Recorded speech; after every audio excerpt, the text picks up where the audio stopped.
There are creatures in the ocean that don't just look unusual, they feel wrong, like they don't belong in the same world as us. Long, serpent-like bodies drifting in the dark, animals so massive they shouldn't even be possible, and giants that sing. The ocean isn't just deep, it's unfamiliar, and these are the creatures that prove it.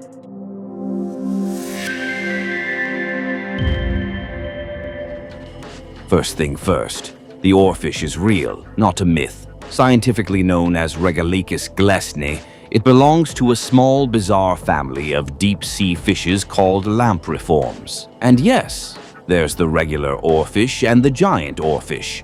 But in many reports and sightings, especially the viral ones, it's the giant that steals the show. Let's rewind. For centuries, sailors spoke of monstrous, snake-like creatures, longer than their ships, rising from the ocean, then vanishing below. They weren't imagining things.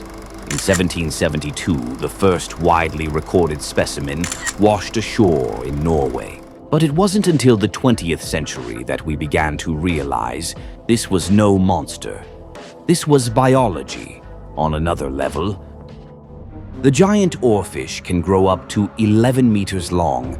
That's 36 feet, as tall as a coconut tree. But its width?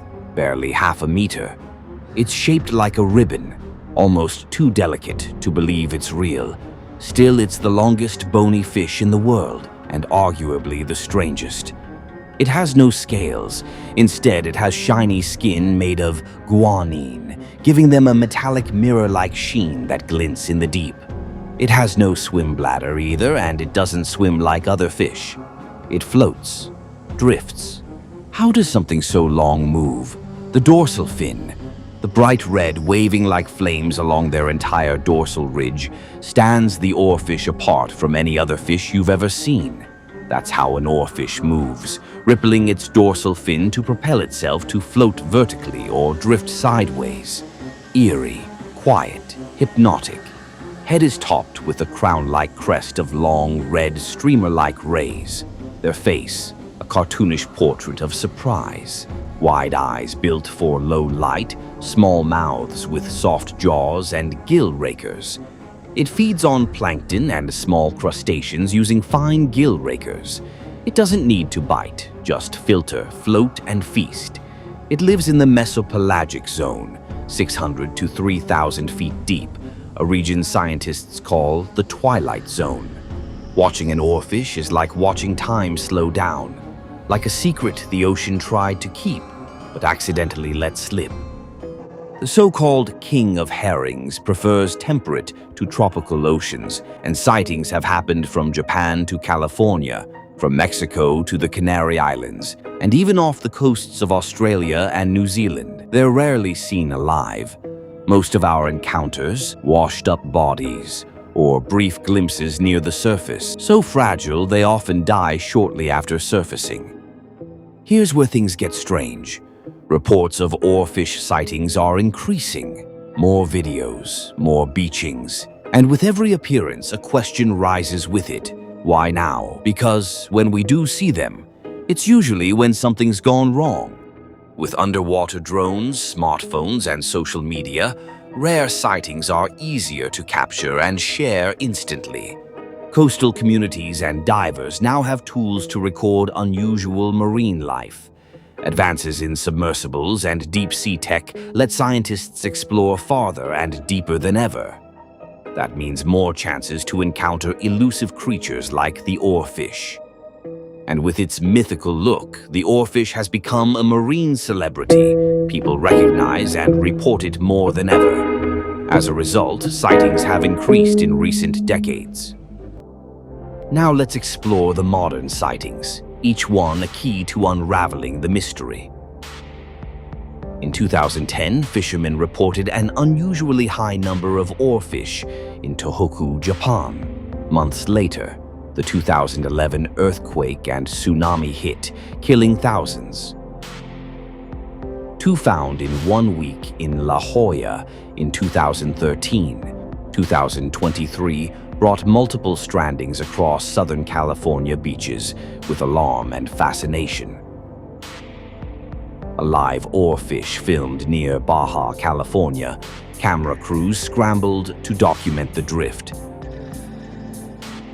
A body washed up on a volcanic beach, provoking coastal rumors of curses. A 9-foot specimen beached in Tasmania, followed by 2 in New Zealand. The list keeps growing. Their sudden appearances never go unnoticed, especially in Japan. In Japanese folklore, the oarfish is no ordinary creature. It's called the Rugu no Tsukai, the messenger from the sea god's palace. A myth says that when oarfish rise from the deep, an earthquake is coming. Science remains cautious. There's no proven link between oarfish strandings and earthquakes. Some say they surface when sick or get pushed by currents and pressure changes. Others believe they sense deep-sea vibrations or magnetic shifts, the kind that happen before quakes, but we haven't studied them enough to know for sure. Could it be climate change? Warming oceans, sonar, and pollution may be disturbing their world. And how could we even test it? These fish are rare and live in the deep. Maybe they sense something we don't. Or maybe they're just trying to survive, rising not to warn us, but because we've disturbed their home. Despite their size and legend, oarfish remain a mystery. We don't know how long they live, where they breed, or how they reproduce. Think about that. In 2025, we've mapped Mars better than our own oceans. And still, 90% of the deep sea remains unexplored. The giant oarfish is not a monster. It won't attack you. It won't pull ships under. But it is a living signal, a reminder that Earth still holds secrets we haven't unlocked.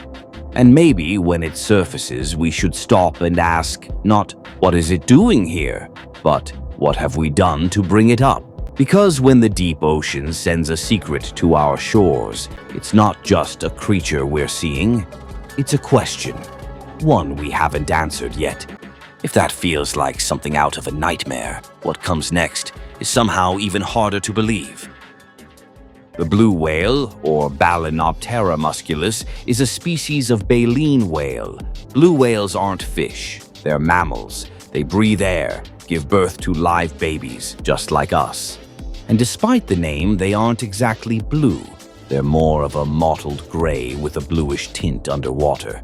But let's be honest, mottled gray whale doesn't sound as majestic. Strange as it sounds, the blue whale's ancestors once walked on land. Around 50 million years ago, they were 4-legged, wolf-sized mammals roaming near ancient shorelines. But over time, these creatures adapted to life in the sea, where food was plentiful and gravity less of a burden. Their bodies slowly transformed. Legs became flippers, nostrils slid up to the top of their heads, and their size, it exploded.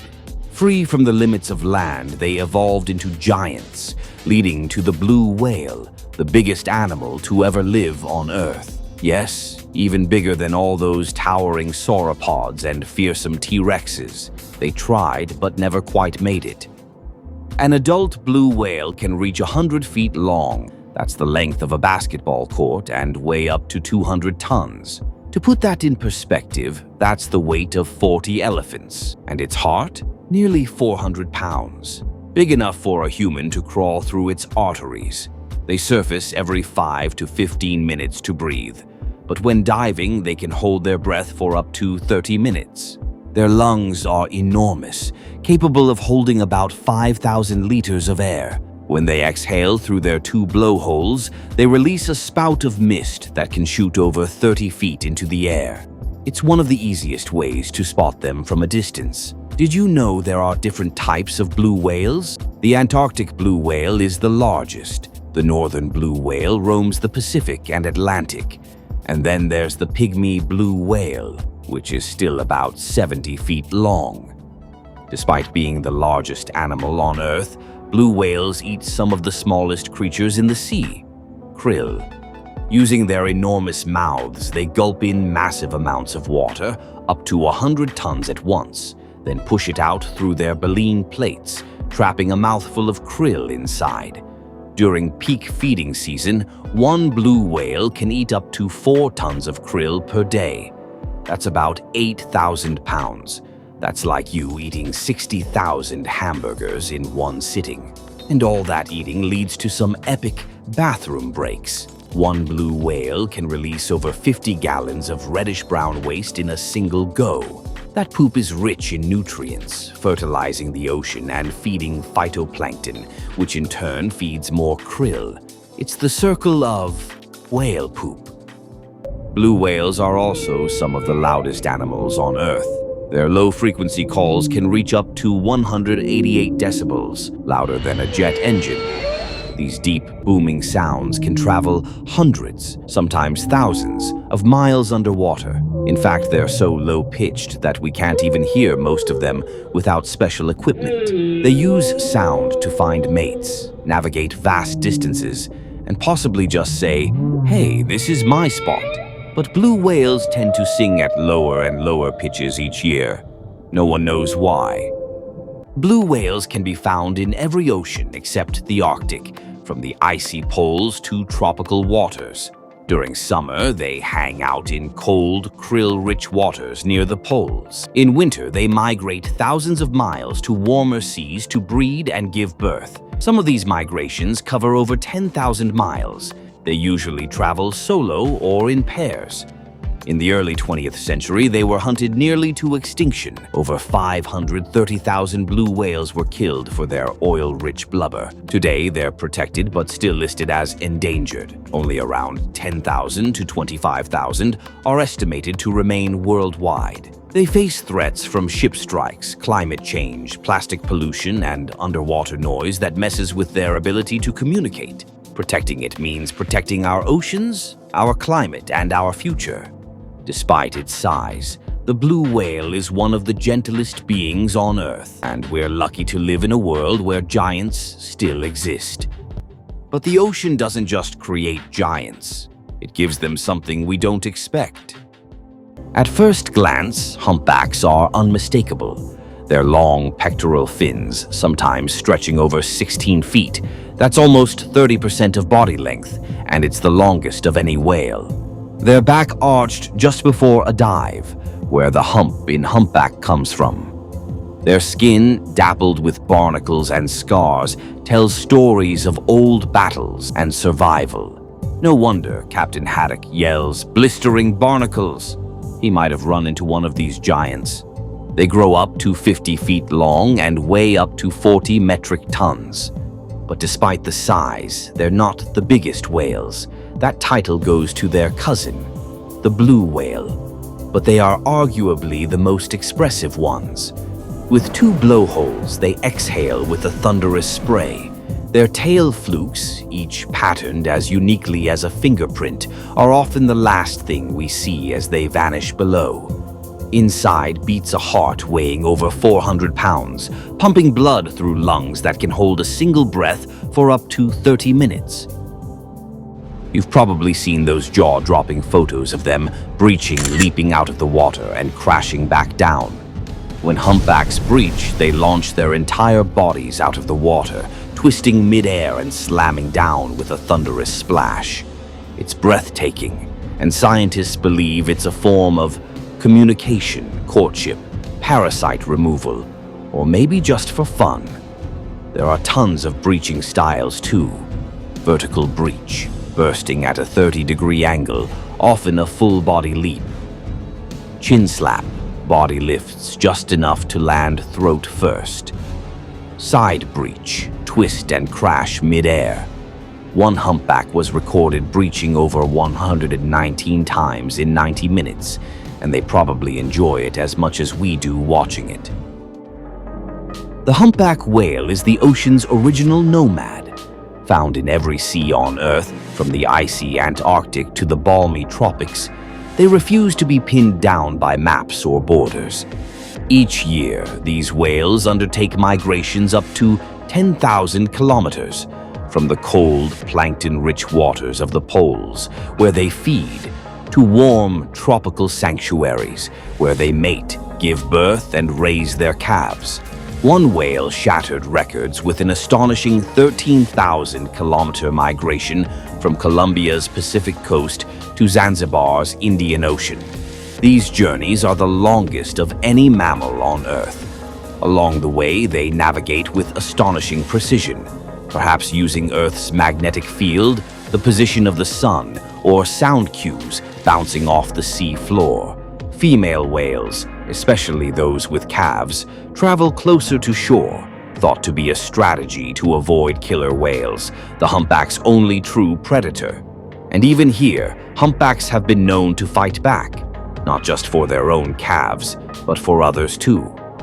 In the calm waters of the tropics, far from the Arctic cold, a newborn calf emerges, 13 feet long, 1.5 tons from the start. Its mother nurses it on fat-rich milk, and it drinks a lot, nearly 150 gallons a day. She will often rest near the surface, gently lifting her calf on her back so it can breathe and feed without threat. Pregnancy lasts 11 to 12 months, and a female typically gives birth once every 2 to 3 years. Males have their own part to play by singing. The humpback whale sings. Only the males do it, and only during mating season. Their melodies can last up to 33 minutes, comprising complex, structured sequences, verses, choruses, themes. Even more astonishing, they evolve. Each population has a unique dialect, passed culturally between whales. Some songs slowly change, others spread from one ocean basin to another. We don't know exactly why they sing, but science suspects the songs attract mates or establish social hierarchy. In high-latitude waters, feeding is everything. Humpbacks are baleen whales, equipped with long, hair-like plates that filter seawater, trapping tiny prey like krill, herring, anchovy, small fish. But it's how they feed that's truly extraordinary. Multiple whales trap fish in a ring of bubbles, then rise together in a coordinated lunge, mouths wide, scooping thousands of fish at once. Solo whales bolt vertically upward through dense prey clouds. A well-timed fluke slap stuns prey, quickly followed by gulping. Once thought impossible, scientists have now documented mothers with calves snacking en route in upwelling zones. Humpbacks are more than instinct. They are thinkers. They improvise, share knowledge, coordinate in ways that resemble teamwork, and sometimes they defend. Across oceans, humpbacks have been witnessed rescuing seals, minke whales, even gray whale calves from orcas, often without a clear benefit to themselves. Why do they do it? Is it empathy? Mistaken identity? A learned behavior misapplied? Whatever the reason, it hints at something remarkable stirring beneath those barnacle-dotted brains. Humpback whales haven't always had it easy. In the 20th century, whaling nearly wiped them out, reducing their numbers to just a few thousand. Thanks to global conservation efforts, their populations are rebounding, but they still face threats like ship strikes, fishing gear entanglement, and ocean pollution. As oceans warm, prey distributions change, and migratory timing is now off by several weeks in some populations. But humpbacks are flexible, shifting feeding spots, timing, and even behaviors. They're sentinel species. What happens to them can tell us a lot about the health of our oceans. In 2025, scientists reported humpbacks giving birth further south than ever recorded, defying decades of assumptions about breeding zones. The rules we thought we knew, humpbacks are rewriting them. In the end, humpbacks are more than creatures. It is a mammoth of muscle and grace, a long-distance traveler, a gentle guardian, and one of the most charismatic creatures to ever inhabit Earth's blue frontier. And as long as we protect their oceans, their journey, their legacy, the song will continue. The deeper we look into the ocean, the less it feels like our world. These creatures aren't just surviving out there, they're rewriting what we think is possible. And maybe the strangest part is, this is still just a fraction of what's really down there. So, if you want to go even deeper, take a look at the strangest deep-sea creatures you were never meant to see.